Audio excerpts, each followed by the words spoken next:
Soup. Why were you looking at me? Looking at you? Yeah. I don't like that when I looked up, you were already looking at me. Well, how's this work? We're doing a podcast. Why are you blowing your nose? A stuffy nose. Got that Omicron. You were like, don't say that. It's still a pandemic. You one of those? Just want to get right into it? Yeah.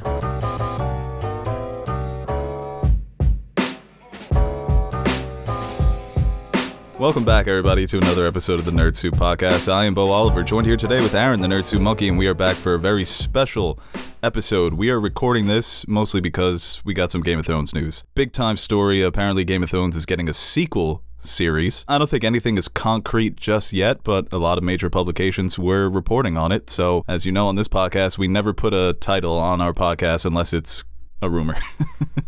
But yeah, you can listen to the podcast, obviously, Apple Podcasts, Spotify, Google Podcasts, YouTube, nerdsouppodcast.buzzsprout.com, and follow us on social media at NerdSoup, Bo Soup, Nerd Soup Monkey. Aaron, how you doing? Good. Feeling hot? Can't complain. It is very, very hot out. Humid, if you will.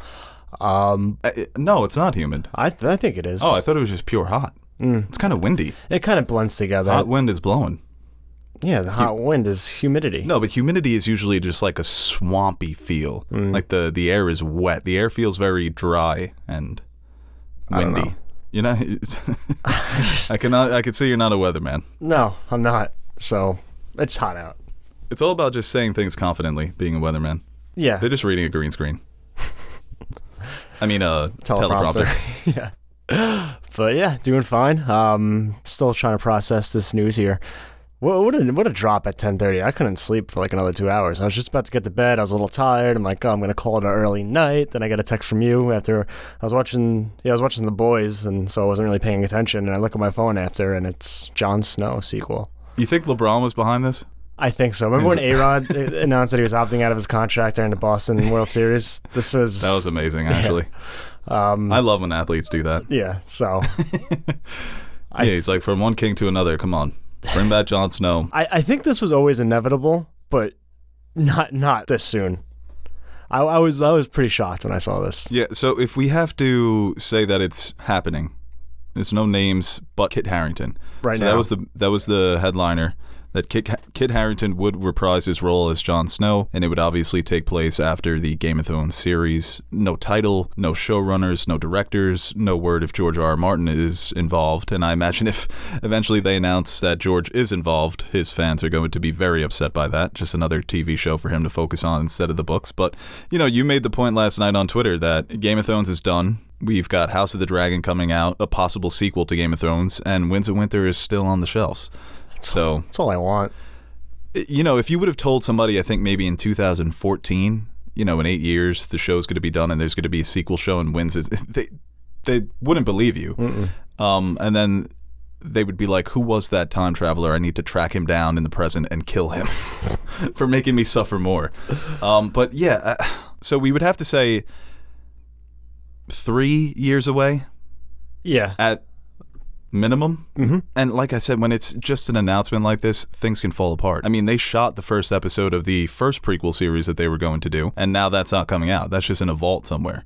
So apparently they shot it, and the producers didn't like it enough to greenlight it for an entire series.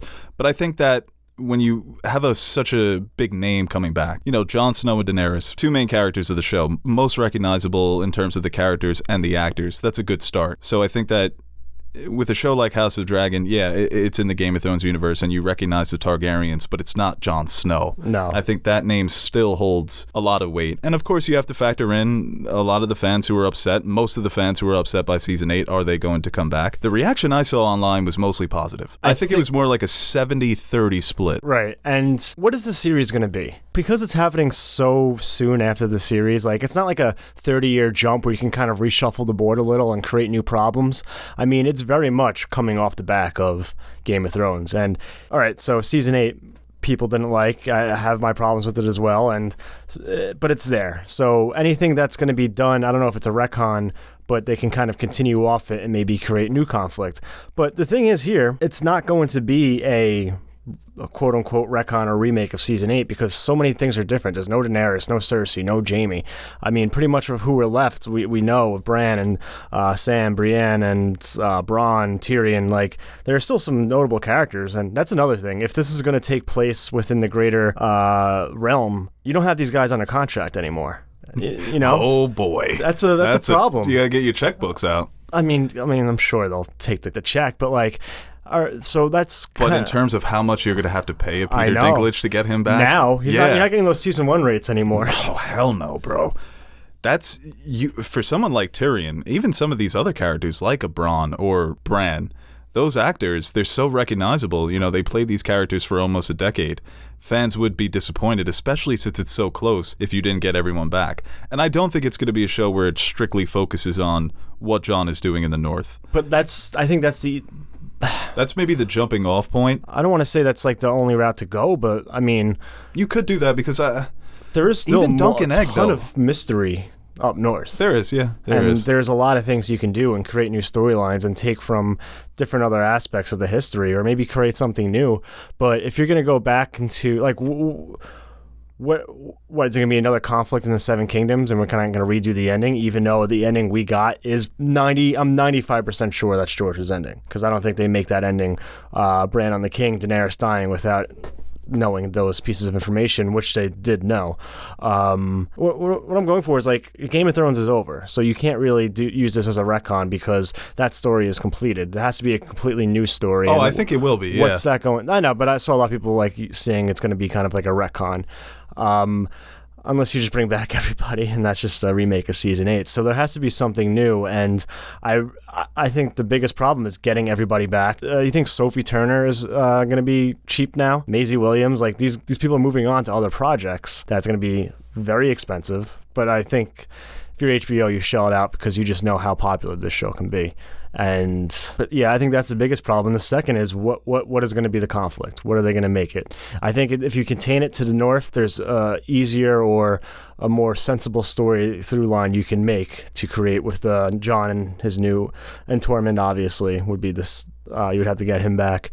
But I think there's an easier route and a more convincing route you can go with. There's just a story up there. And I think that's going to piss a lot of people off too, because while Jon and Tormund are doing whatever they have to do up north, back of everyone's mind is like, well, Tyrion's like alive, right? What is he doing? What's Bran up to? Well, it may become a Star Wars situation where the story is focusing on Jon Snow, and maybe at one point in season 2 they need to contact the king, and there's the Tyrion cameo. You don't have to pay him for a full season, you could just pay him for the appearance, although I imagine that's also going to be a hefty price tag. Bran is dead, we need a new king. Jon, aren't you a Targaryen, kind of?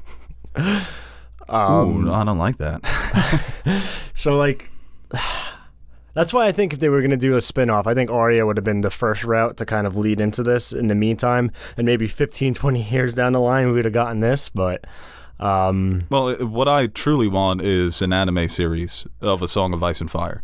If I had my wish list. After that would be another anime series about Old Valyria. It looks like we're going to get some other 2 anime series, both of them I think focusing on Essos. People have speculated about that too, that maybe they can open the world up and explore more of Essos here. You know, there's those theories that the northern tip of Westeros does lead into Essos, that the way the geography is set up, that those maps aren't necessarily accurate. I mean, there's a lot of things you can get into with the Land of Always Winter, nice spiders as big as hounds, maybe even other White Walkers that are just, you know, lingering around. What I don't want is just a... Night King was too out of range. They didn't get... They're still connected to the Wi-Fi. It's the Night King's dad. No, this the Prince King. No, the Night Prince. You know? His son. You don't think he's clapping up there? Well, no, he was stealing Craster's babies. Of course he wasn't clapping. That's true. Oh, that's the villain, Craster Baby. Craster Baby? He wants revenge for... Yeah, they're like, what the hell happened to this baby? Yeah. Just stranded there. Maybe that's the mission. That's how it opens. It's like, you know, Craster still had all these babies. My There's 2 dads, still other White Walkers potentially out there that aren't fully developed yet. We got to go take them out to save the realm because we're, I guess, the pseudo Night Watch now. Wow. Pay me to write it. What I don't want it to be is something that is, as much as people didn't like the ending, but we see how terrible it can go with Rise of Skywalker, where you make something just to retcon something to appease fans. If this is just about redoing it and Jon has to go south for some reason and Jon becomes king and here's the ending you guys wanted, I feel like, why are you making it then? I feel like there has to be a story more than that. And that's the only thing I'm hesitant about, unless like we find out in 2 months that George had this idea in his back pocket for a while and somehow they had access to it and they want to make it.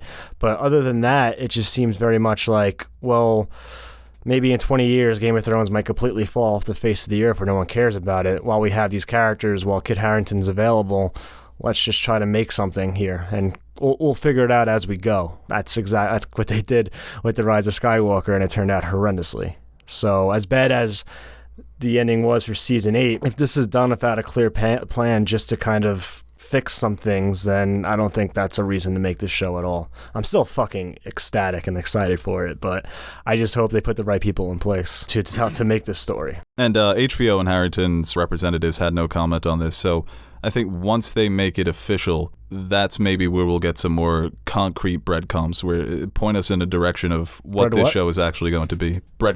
Crumbs. Okay. I said breadcrumbs. I think so. Don't knock it till you try it.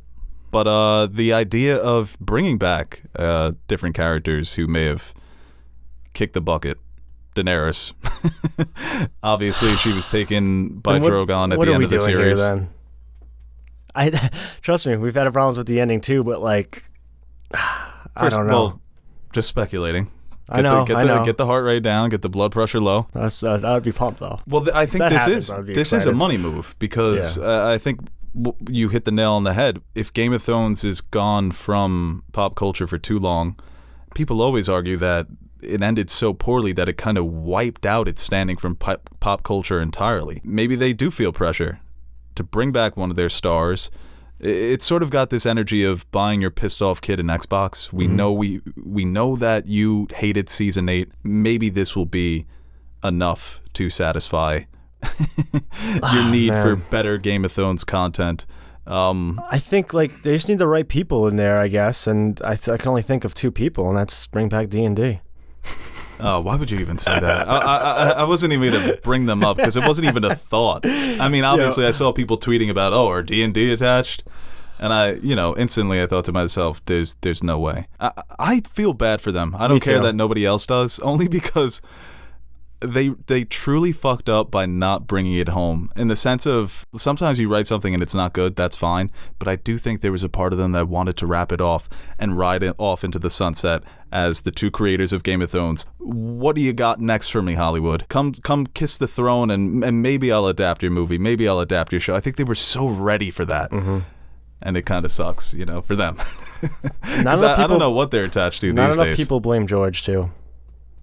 Anyway, well, George is getting I think he's getting enough blame at this point. He doesn't have many people. 2016 winter. I'm like, no, I thought we were getting that book by Christmas. People are really pressing him about that book, and he's getting testier as the time goes on. I had my whole life planned out. I'm like, all right, the book's probably going to drop, do a midnight release. I'll meet my future wife on the line at Barnes & Nobles. We'll connect over the winds of winter and live happily ever after. So a lot is, that was my mindset in 2016. It's now 2022, and I still don't have that goddamn book. George owes you a wife.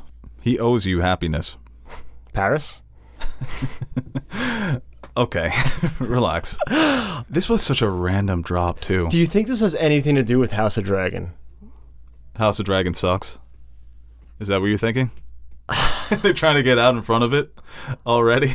Because if House of Dragon sucks, at least we got the Jon Snow show coming. If House of Dragon is bad, and I hope it's not, and it shouldn't be, that kills. It's like, all right, so your season. I think the animated stuff will still happen without a doubt. Star Wars is a different beast because like the prequels sucked when they came out and people didn't like them, and then all the problems with this. But I'm sure like they could still drop Episode 10 or Taika Waititi's there was always thing. The possibility of 7, 8, and 9. Yeah. That was always there. That was always something Star Wars fans talked about. There's nothing So with this, with Game of Thrones that goes past George's story. George hasn't even finished it. If House of the Dragon sucks, coming off of season 8 where people were disappointed, what does it have besides just almost becoming more of a joke at this point?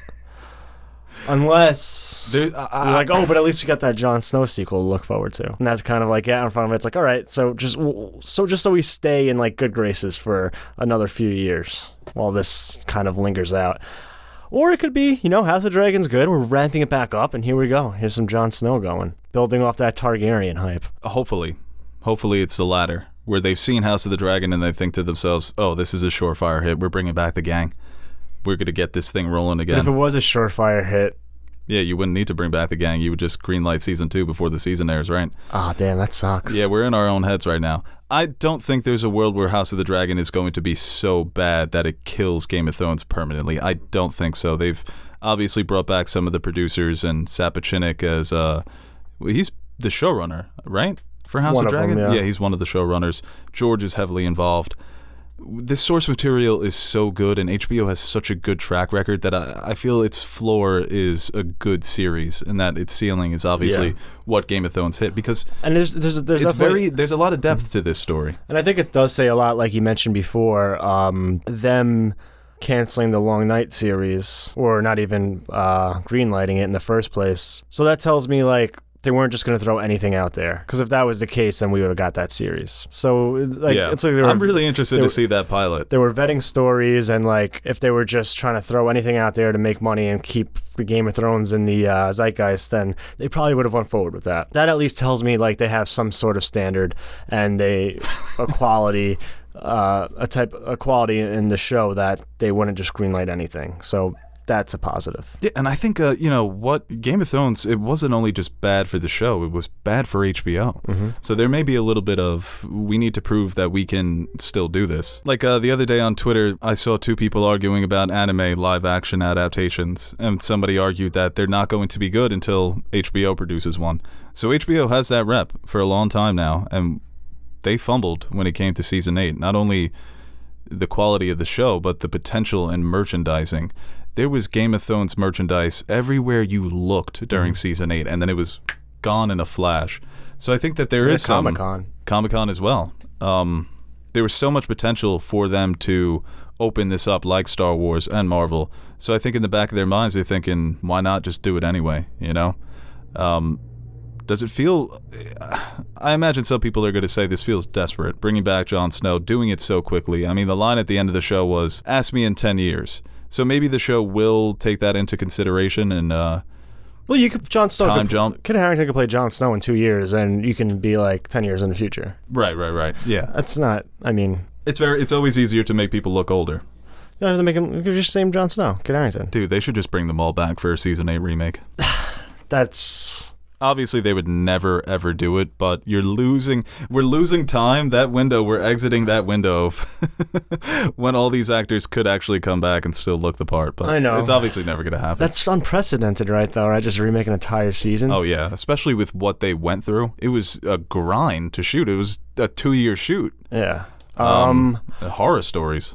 Maybe there's like and for series, the most recent thing I can remember is Dexter. 5-6 years later, Dexter New Blood. And that's just a season. Didn't retcon anything, but just gave a new ending for that character. Was it great? No. It still had some great moments. Like, I love the Dexter character, so like I enjoyed it for that aspect of it, but I don't think it really improved much upon it. But so we've seen Showtime actually, all right, we're not going to retcon anything, but we're going to give you a different ending that maybe you might enjoy better. Game of Thrones also feels like a story that was never supposed to go past its ending. Yeah, because the story is very much the battle for the Iron Throne / fucking winter is coming. Yeah, it's supposed to be a culmination of winter came, got thousands stabbed, of years, ran on the throne. Yeah, right. Where do we go from there? The magic was going to be destroyed. The throne was going to be destroyed. We're going to usher in a new era and call it a day, sort of like Lord of the Rings. It ends, and you never go beyond that point. Maybe the author gives hints as to what happened, because if this world moves past 400 years, we could have the internet. Stark influencers. Well, it could be a perpetual medieval world. It's kind of like Lord of the Rings. I thought Lord of the Rings, they eventually do invent the internet. Do they? Yeah, it was one of the Bagginses. Gate Baggins? Gates Baggins? No, Bill Baggins. Bill Baggins? Billy B. Actually wouldn't hate that out. You know what? If I had a choice between this or Game of Thrones like 500 years in the future where it's the modern day and the magic comes back. Remember that trailer? Yeah, with the crow going through the city? Yeah. man. And the Stark walks out of a limo and she's got the dire wolf on a leash and shit. Shit was so stupid. I mean, we've said it with the Lands of Always Winter, everything happening up north. The magic, you can argue that, or they can make it so that it didn't stop with the Night King. Maybe his magic was the most powerful, but there's some other weird things still going on there. Craster's sons, right. But the magic is supposed to come from the Children of the Forest. The Children of the Forest are gone, so are the White Walkers. So your source of magic here is depleted. And I imagine that was a change they made because they didn't want to get into too much detail because they didn't know the detail of what George was going to reveal up north. They don't have a book. You can only go so far with an outline, and an outline changes. George talks about this all the time, the amount of times he reworks chapters and reworks ideas. So maybe they'll take from that. They'll kind of rework some of the stuff George was or continues to work on and implement it in this show. Yeah, I think but then maybe not, because George wouldn't want to give all that stuff away, right? If it's still going to be a part of his book. I think either way you do it, you're going to run into some problems or some challenges. I think a vacuum story of Jon up north, everyone's going to be wondering what's going on down south. That's why I think Arya was the best route to go for a spinoff, because she's just going to be exploring the world. Right? Well, do you think this becomes Boba Fett?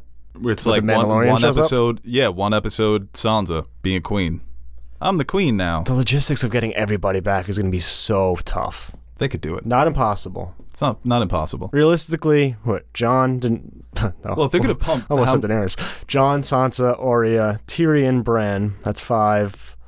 5 mains. I mean, Jerome Flynn and Samwell Tarly, they're not... Well, just writing these checks... I'm sure they'll come back. Oh, yeah, why not? I think the tough ones are going to be... You already got Jon, so Peter Dinklage, Sophie Turner, and Maisie Williams. Well, I don't even think it's That's from not impossible. The performers that wouldn't want to come back. I think does HBO want to have a budget that size for a show? Maybe it will start off with just Jon Snow, but like you said, people are going to be wondering what's going on with the rest of the world. Even if Daenerys does come back, some Lady Stoneheart shit, like, what is she going to do? Be evil again? What, get revenge on Jon?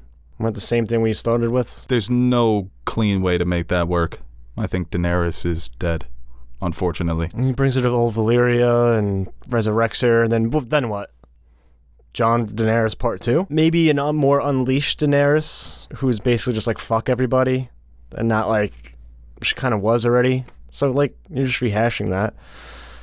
Yeah, she's just got the dragon and she looks like a zombie. Yeah. And she's just evil, destroying things. I mean, I probably would like it, though. Well, the world is so massive that there's definitely a way you can... If you have great writers and you have this source material, there's a story there to tell with Jon Snow. It's just a matter of... there's a lot of things that they have to be aware of, that not to upset fans. It's going to be a tightrope. It could be, new king in Westeros, Bran, crippled boy... They're ripe for the taking. Here comes some of the free cities. Not terrible. Again, I think we're working here. Right. Cut that out. Note to self, cut that out. Yeah, we have a meeting with HBO next Tuesday, so we're going to pitch them a couple of our ideas. Illyrio, he's pissed. I don't know what he's pissed about, but... What about Dario? He comes back to kill Jon. What would make you more excited? A creative team attached to it, or a casting? Because I think a casting tells you pretty much where they're going to go. I think we're definitely 100% going to get, what's his, I can never remember his name. Tormund, yeah. So I think that's going to come next. But if we get Sophie Turner on board, then we basically... North, Winterfell. Yeah, if you get Tyrion. Some of those... Yeah, if you get Tyrion, then you get a better idea of the areas they're going to explore. Mm-hmm. That they are going to be willing to go down south and show us what's happening with the politics, how Bran is running the kingdoms. I don't hate that idea of the free cities just coming for the throne, right? The free cities, they always say they're a bit more advanced than Westeros. They probably view Westeros as these inferior savages. We need to come and reform things here. And then they realize, oh my God, it's a constitutional monarchy? What the hell? You guys jumped us. How did that happen? So I think a confirmation, a synopsis... casting or a creative team, I think, is going to tell. That's going to be the next big step if this is going to go through. But you think they're going to try and... I just hope there already is an idea in place, and this just wasn't a board meeting. It's like, what can we do for future plans here at HBO? Home box office, not TV. And someone was just like, I don't know, Jon Snow sequel? And they're like, good, get it. Let's get someone to write it. I really hope it's somebody who had this, either, that's optimistic, but like George or maybe even Miguel Sapochnik had this idea and brought that to them. And they were like, wow, this makes sense. And we're going to go forward with this. Yeah, I do hope it's like that. And I think with HBO, it's not like some of these other studios where they've done this with other franchises where they're just making it because it's a cash grab or because there are similar stories that are making a lot of money. Well, even with the Cowboys came back and they made a movie. Deadwood, yes. Yeah. So they've in the past, like, that just didn't wrap up. So, well, Deadwood was, they fucked over just the creators of Deadwood. Right. It was like a favor. Like, they've done this in the past. Right, yeah. I feel like there was a recent, well, Dexter is not HBO, but I feel like HBO has done this before. No, there's precedent for it. And like you said, with HBO, I mean, the Deadwood movie, most fans were satisfied with it. Mm-hmm.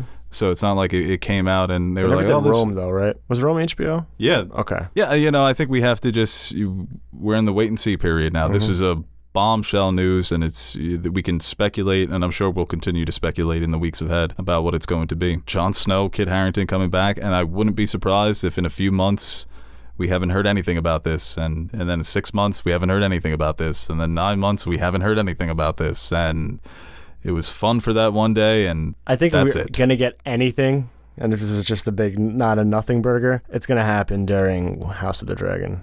That would be a good time to do it. Maybe this is part of their push here, their promotional push. We'll announce this, maybe another trailer, some still images, some more commercials here and there. Oh, you hear Game of Thrones is doing a sequel? Yeah, well, they also have a prequel. Gets people talking. Yeah, this is more of a leak, though, or he said HBO execs had no comment. Maybe it was a planned... Right.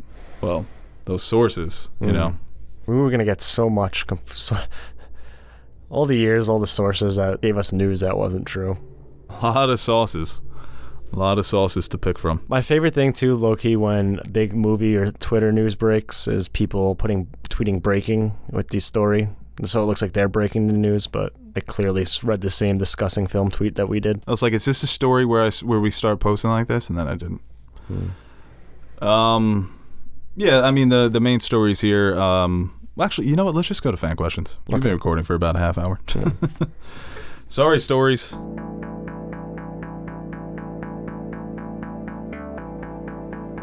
That's for the fan to decide. Yay! People, you call up to the show, you better be ready. That's what you're supposed to do.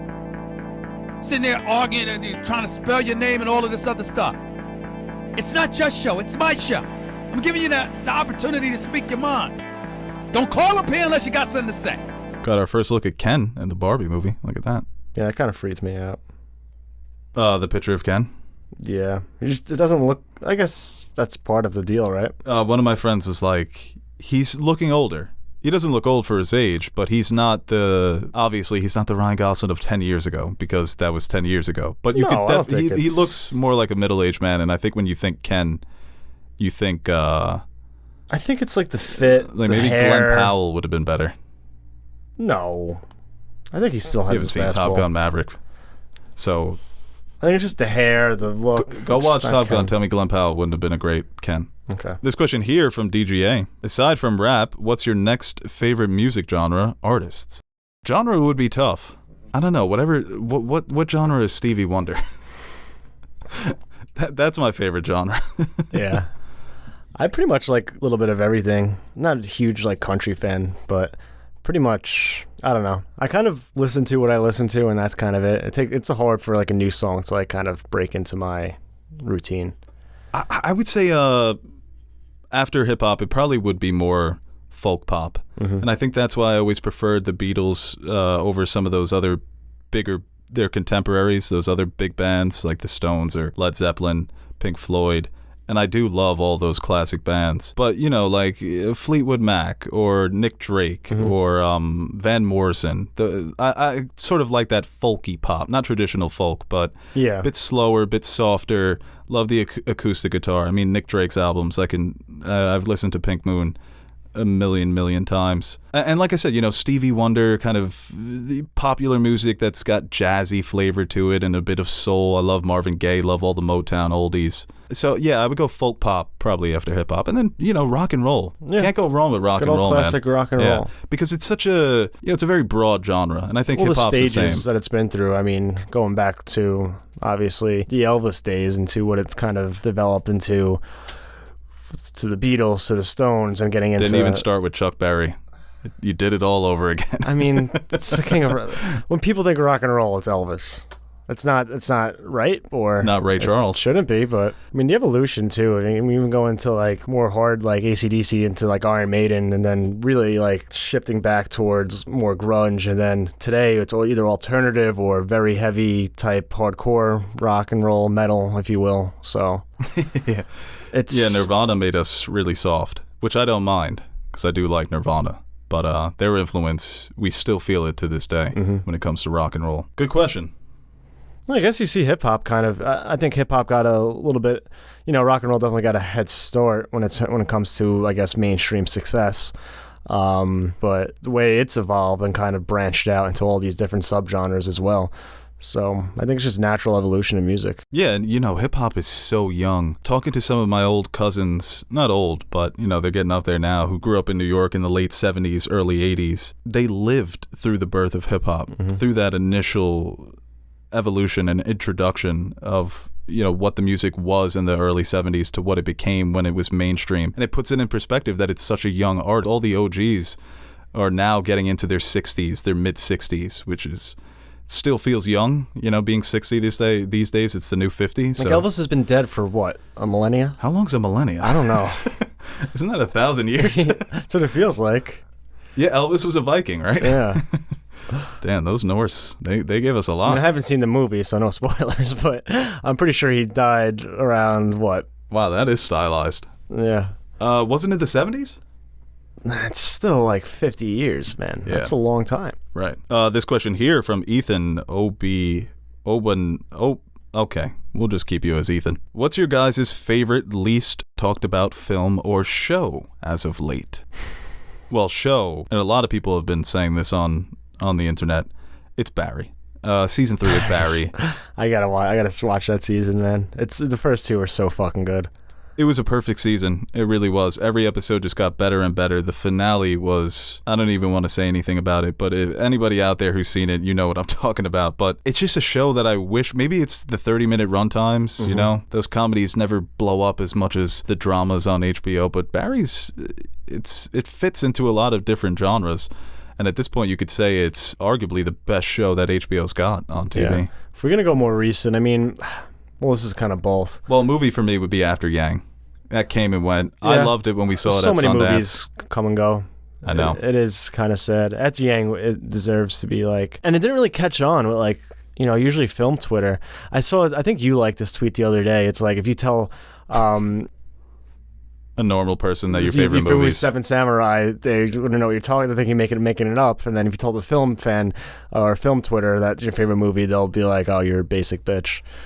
I swear, dude. I had years ago somebody posted for their favorite movies. It was like, describe your favorite movie without saying the title, and somebody described Seven Samurai. I was like, you're such a normie. It's so annoying. You know what it was? It was he's a Star Wars page. So he only posts Star Wars news. And I was like, of course you watched the movie that George based Star Wars off of. Of course that's your favorite movie. And this is like kind of a reflection of myself as well, but like I always find it interesting when I see like very on-brand people, like say your brand Star Wars or Marvel or DC, and I like to branch out when they try to branch out to other things and have their takes on that. I always find very intriguing because I mean for a lot of people that was me or you, like, oh, these are the Game of Thrones guy. Fuck, about Kurosawa. I think I get that to this day. Yeah. But people just think we're the Game of Thrones people, and they don't think we watch anything else. Right. So it's like, I always find it interesting, like, oh, these people like other things? Or it goes completely wrong where the Marvels, and it's very clear that they don't know what the fuck they're talking about. I saw one, as actually yesterday, it was a Marvel guy, and he said, like, Jon Snow was obviously building off the hype of this news. Like, Jon Snow, one of the best written television characters in television history. And my dude, like, he's not the best written character in the show. Like, you're clearly just hopping on that hype. Yeah, that bothers me a lot of times when those people go out of their lane and they comment on a movie. Some of them, when they were making their assessments of Dune, were pissing me off. Where I start gatekeeping, where I tell them, you stay in your lane, I'll stay in mine. Well, I definitely, too. Like, it's a whole nother level, too. Like, once I started, like, branching out on other things besides Game of Thrones, there's definitely a lot of new stuff that I didn't even know existed that I got introduced to, and I generally like to talk about. But it's like, at the end of the day, you ask me my favorite movie, it's still going to be Goodfellas, because that was my favorite movie before I started any of this shit, and it's not going to change now because if I want to sound fancy, I'll throw in a Mulholland Drive, but even that, you get spit on. Oh, well, dude. Like, David Lynch, the most mainstream director ever? What are you talking about? Yeah, no, Mulholland Drive is a normie answer at this point. Or even like Pan's Labyrinth. Like, all my answers that I want to would say to sound like more sophisticated are normie answers. Now I got to go into a deeper level. Just never ends with film Twitter, man. No, even putting The Dark Knight on my top 10, film Twitter hates Christopher Nolan. I saw a funny-ass tweet the other day that Christopher Nolan's never kept a shot for longer than 6 seconds. And now I'm like obsessed with watching his movies and counting how long he keeps a shot for. But it's like if I say, like 10 years ago, Goodfellas and Glorious Bastards, still in my top 5, I don't give a fuck. Inglourious Bastards is also but the answer so would be like, beloved. Dude, there's other movies besides like Tarantino and Scorsese. Yeah, and I've seen a lot of those movies, and I still fucking love these movies. Like, sometimes the normie answers are normie answers for a reason. Inglourious Bastards, I don't think there's as highly a reviewed movie on Letterboxd when it comes to everybody I follow. I don't think there's a single person who has it ranked lower than 3.5, and most of them have it at 5. Yeah. The final line, I think this might be my masterpiece. It seems like most people are agreeing with him. It's funny because I still don't have it. Go on. And a lot of these movies now that we view in 70 years, these are going to be the fucking Glorious Bastards. Look at you, fancy pants. Yeah, right. Oh, you're watching one of those Tarantino pictures from the early aughts? Yeah. That's the late aughts. So it's always going to change, and it's weird. Like, even when 2001, like, when a movie that if you told me when I was like 18, I would be like, I don't even know what that is. Right now, Stanley Kubrick. Yeah. That's a movie where I still consider it to be a masterpiece, but I don't even want to talk about it, give my opinion on it, because so many people have already talked about it. What the hell are you going to say about it? Now it's a normie answer. Yeah. I don't think the movie's been figured out, but I think so many people have done already such a great job. And there's a lot of movies like that. Yeah, so film Twitter gatekeeping But I think that's annoying. why, like, a guy like Tarkovsky, when you go back and revisit his films, there's always a thought in your head of, this dude's too smart for me and I don't know what's going on. Even they were talking the other day of who's the best English language Tarkovsky critic, and a lot of people settled on Paul Schrader, the writer-director, and his passages about what Tarkovsky's films meant. I was like, this is physics to me. I have no idea what this guy's talking about. I don't know 7 of these words, but I like the movies. And I feel like even though if I don't understand it, I do. Like, I get it. It's working for me even if I don't fully understand it, Yeah. It's one of those things, I don't know why. But I think the movies that, a lot of people on film Twitter consider to be normal movies still tend to be good movies. And they just get upset that they're more popular. You know how many movies there are? Thousands.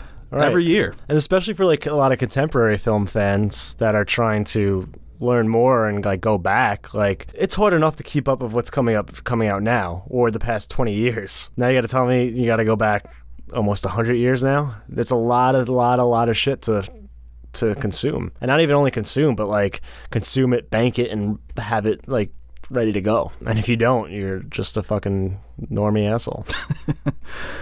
Good question. What was the question? Movies and films, movies and shows that don't get enough love. Recent ones. Okay. I answered it after Yang and Barry. That's a good pick. And I think for animes, it would be Odd Taxi. Definitely recommend checking that one out. Very short. About 12 episodes, but it was very good. Mm-hmm. This question here from Hannah, don't like you know what Odd Taxi is. I blanked out once you said animes. This question here from Hannah the Queen at B_Allen53. Is Tom Cruise our last real movie star? And please don't say The Rock. Well, Tom Cruise is still going and outpacing The Rock. Maybe not outpacing, but when he comes out, it's box office and quality. Right. Also, The Rock tends to do movies that, I don't want to say Tom Cruise takes chances. People know what Mission Impossible is. They know what Top Gun is, but they feel a bit more riskier. And there's a quality of this could potentially, when The Rock goes into a movie, you know what it's going to be. With Tom Cruise, like I said, there's a potential that it could be one of the best movies of the year, and I don't think anybody anticipates a Rock movie like that. Maybe the Tom Cruise movie isn't so great. Maybe it's a Ghost Nation, which is good, or one of the Jack Reachers, or American Made. It's just solid. But then occasionally you're going to get a Fallout, and then you're going to get a Top Gun. And The Rock doesn't have two movies that can eat. We talked about Cruise's filmography on the last podcast. The Rock is everything after the rundown. Is Jameer Nelson versus Steph Curry at this point. He's just jacked. Jameer Nelson got to a chip. Yeah, he made an All-Star team too. Mm-hmm. Didn't win it, but no, he was injured. Rafer Olsen was balling that series. I know my NBA. Now what's worse, gatekeeping in NBA Twitter or film Twitter? Oh no, NBA Twitter's cooked. NBA Twitter is just but no one's serious. Poison. Yeah. No one's serious, but also with sports. But it's either you're super serious or super not serious. But my dad taught me this a long time ago when I was younger, when I kept trying to say that Lou Gehrig was better than Babe Ruth, because I just liked Lou Gehrig more. No reason. Can't even remember why. And he was like, well, that's the thing about sports, is that you can like an athlete and think he's better, but he's not. So I think with sports, there's so many different ways, and you can blame Stephen A. and Skip for this. You could just create your own narrative and cherry pick to support it. So now everyone does that, and because it's such a star-driven league, it becomes very cultish, where you see these profile pictures. If it's a Harden profile picture, you automatically know he hates Curry, he hates Chris Paul, and in a couple of years he's going to hate Embiid, because that's not going to work out, and they're going to blame Embiid. And if there's a Curry profile picture, he hates Harden, he hates LeBron, or some of them actually do like LeBron because LeBron's been ass-kissing them, which is, it's kind of shameless on his part, but I do love it because I think LeBron realizes, so much of this is about championships. It doesn't matter. It really, at this, and I don't agree with it, but it doesn't matter what else you do. It's all about the team accomplishment of winning a championship. The road you got there, everyone's going to throw excuses, but all that matters is that you won it. So I think he realizes... after this final year in LA, I have a couple of years left. Let me try and get one more. And why not team up with Steph Curry and my Lobos buddy, Draymond? What was the question? This question was about Tom Cruise, the last real movie star.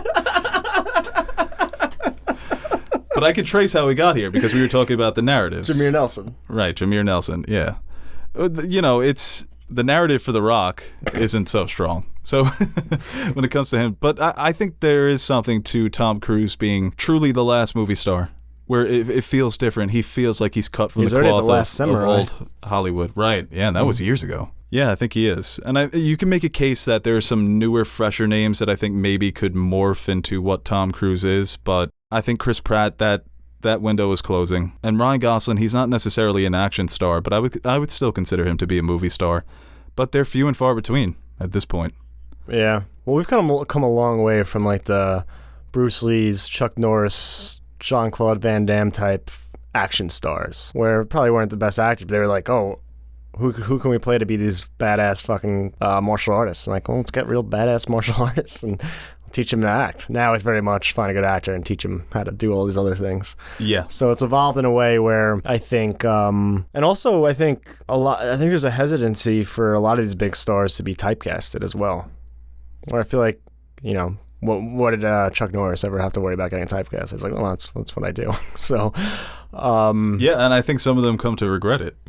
I think it was Ewan McGregor who regrets turning down James Bond because that was his fear as well, that he'd be typecast.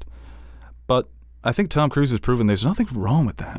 If you can be an action star and still get your drama licks in, especially with studios like A24 but business, the models, everything's changing. Last question here from Gunmar. This question for Aaron.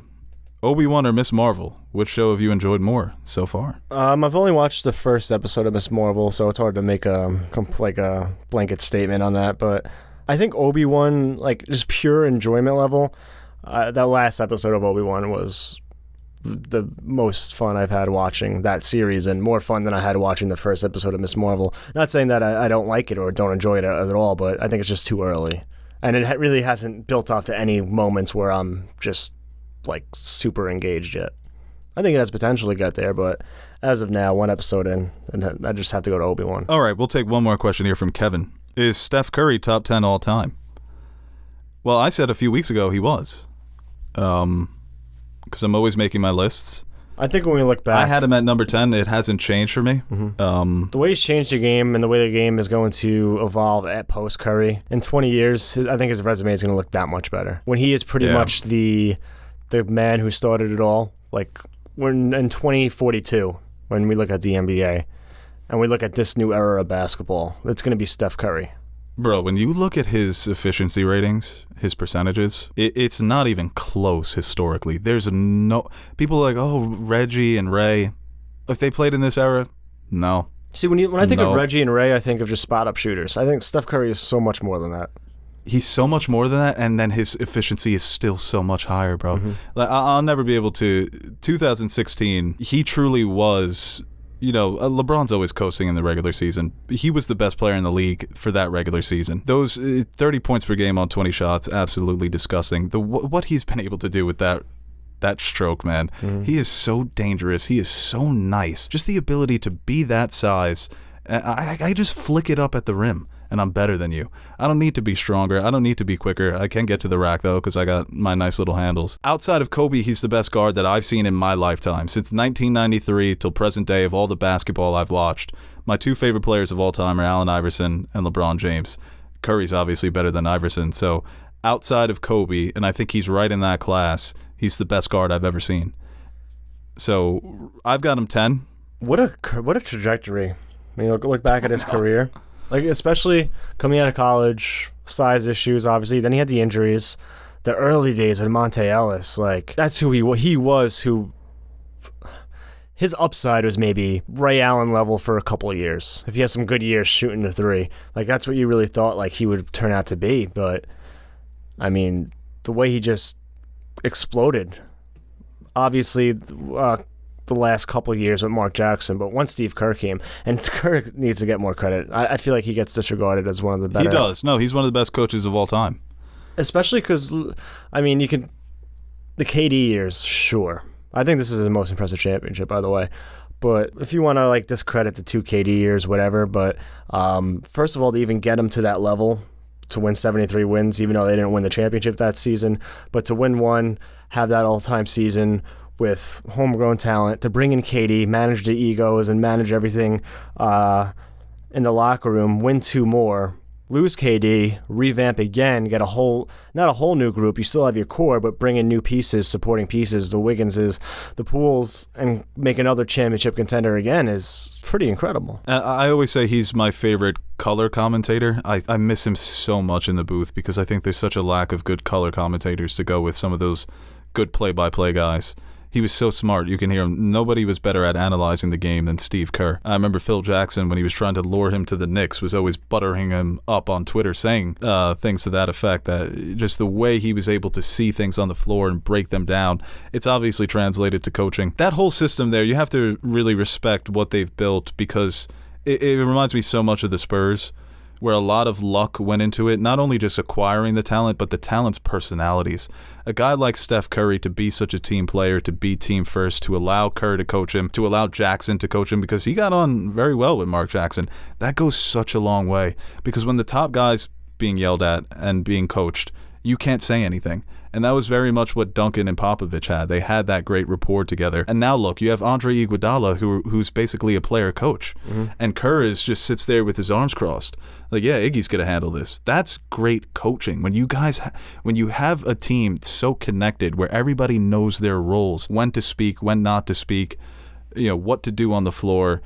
He's the CEO. That's what the coach is. And I think, yeah, he definitely doesn't get enough credit. But like I said, Steph Curry, people have been saying, is he the best point guard of all time? I can't go that far because I consider Magic to be top 3. So if I were to put Curry over Magic, I'm leapfrogging him over so many people and Magic.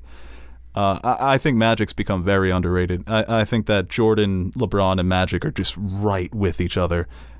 and then I go Kareem, Kobe, Shaq, Wilt, Bill, Duncan, Curry. So I kicked out Larry, and I love Larry, man. I hate when people say Larry Bird couldn't have played in this era, because look at Jokic. Come on, put prime Jokic, prime Larry Bird. Who's winning in a sprint contest? Me, backpedaling. So I think Larry Bird would have been just fine. But, Steph Curry, it gets so much... co-face of a generation. As the years go on, it gets harder and harder to make these lists. Yeah, because, Curry's, how long until Giannis passes Curry? But in 100 years, there's going to be... Yeah, R.J. Barrett. Yeah. How long has the NBA been a thing? 75 years. 75 years. So the next 75 years, you can only assume that everything equal, that the top 100 that they did, or top 75 that they did, is going to have a new class of top 75. Combine those two. Next thing you know, 150. Tim Duncan, top 10 is 22. Like, it's just gonna happen. Eventually, You're gonna have to put people, new players, in certain categories and compare them to the past. Well, that's why I say we should rank athletes as we rank chess players. Have you acquired the rank of master? Mm-hmm. Yes or no? No top 10s, no top 15s. Are you a master? Are you not? And I think that should be reserved for the best of the best. And I think you can call Steph Curry one of the all-time masters of the game of basketball, without a doubt. Yes. All right, guys, that does it for this episode of the Nerd Soup Podcast. Thank you for listening. Obviously, it was an emergency podcast. Good one. Obviously, a good story to talk about. A lot of Game of Thrones. Nice to talk about Game of Thrones. Got into how trash Twitter is. That's always fun. And basketball. Yeah, and some fan questions. So good questions, good podcast. Like, share, subscribe, do all that good stuff, and we'll be back next week. See ya. Damn, we were making some good points in that video. Hey guys, Aaron the Nerd Soup Monkey here. Before we end this video, I want to give a quick shout out to our Patreon supporters. What can I say about you guys that I haven't already said about myself? You are the most important part of the channel and the main reason we keep going strong. Like Bo says, you keep the lights on in the fridge so the fridge is full. Or something like that. So, from everyone here at Nerd Soup, I'd like to thank you guys for your continued support. If you're interested in joining the ranks of our patron supporters, head over to patreon.com/nerdsoup and check out the rewards we offer to our patrons. We recently dropped some new stickers for you guys to check out, or you could choose a tier that will allow you to select a movie, show, or video game for us to review. We've got a full slate of fan-suggested reviews coming your way, and we're really excited about the chance to review some of those movies and shows. We've also got t-shirts, mugs, behind-the-scenes videos showing how we bring our videos to life. And once again, thank you to all our Patreon pledgers who have been supporting us throughout the years. Without you, we wouldn't be able to convert all your pledges into cryptocurrency, so thank you from my future self for making us rich.